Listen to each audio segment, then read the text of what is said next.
आज की कहानी का नाम है लोक बुद्धि की परीक्षा। एक बार की बात है, उज्जैनी के राजा भोज और कवि माघ यात्रा पर थे। अमावस की रात थी और जंगल का रास्ता।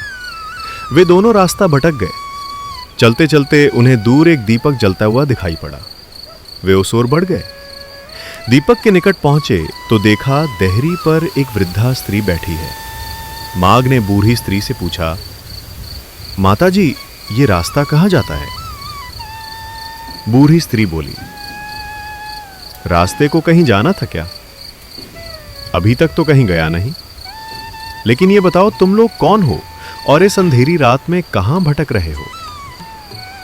तब राजा भोज ने उत्तर दिया, माता, हम पथिक हैं।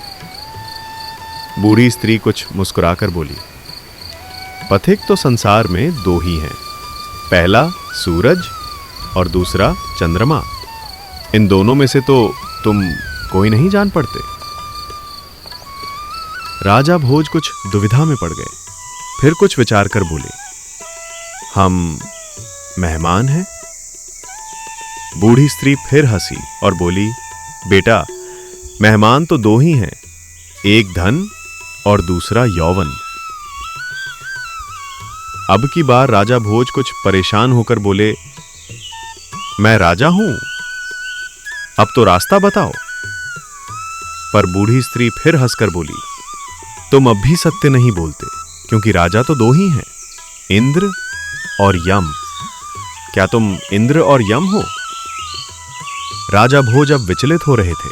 कुछ उखड़े स्वर में बोले, ना हम इंद्र हैं ना ही यम, किंतु सामर्थ्यवान है। बूढ़ी स्त्री ने पुनः पूछा, पर सामर्थ्यवान तो दो ही हैं, नारी और धरती। भोज को झल्ला उठे, अरे माता जी, हम परदेशी हैं, अब तो हमको रास्ता बता दो। बूढ़ी स्त्री ने फिर कहा, पर बेटा, परदेशी तो दो ही हैं, एक जीव और दूसरा वृक्ष का पत्ता। अब की बार भोज चुप होकर माघ की ओर देखने लगे। माघ ने उन्हें नेत्रों से इशारा करके शांत किया और हाथ जोड़कर पूछा, माता, हम अकिंचन हैं। पर बूढ़ी स्त्री ने फिर कहा, पर गरीब तो दो ही होते हैं, एक एक बकरी का बच्चा और दूसरी बेटी। तुम तो गरीब नहीं हो। भोज ने विनम्रता पूर्वक हाथ जोड़े और चरणों में बैठकर कहा, हे माता, हम पराजित हैं। किंतु बूढ़ी स्त्री अब भी संतुष्ट नहीं हुई। वह फिर बोली, पराजित भी दो होते हैं, एक कर्जदार और दूसरा बेटी का बाप। बुढ़िया के तर्क के आगे माघ और भोज दोनों निरुत्तर हो गए। तब बूढ़ी स्त्री ने दोनों का स्वागत किया तथा रास्ता भी बतला दिया।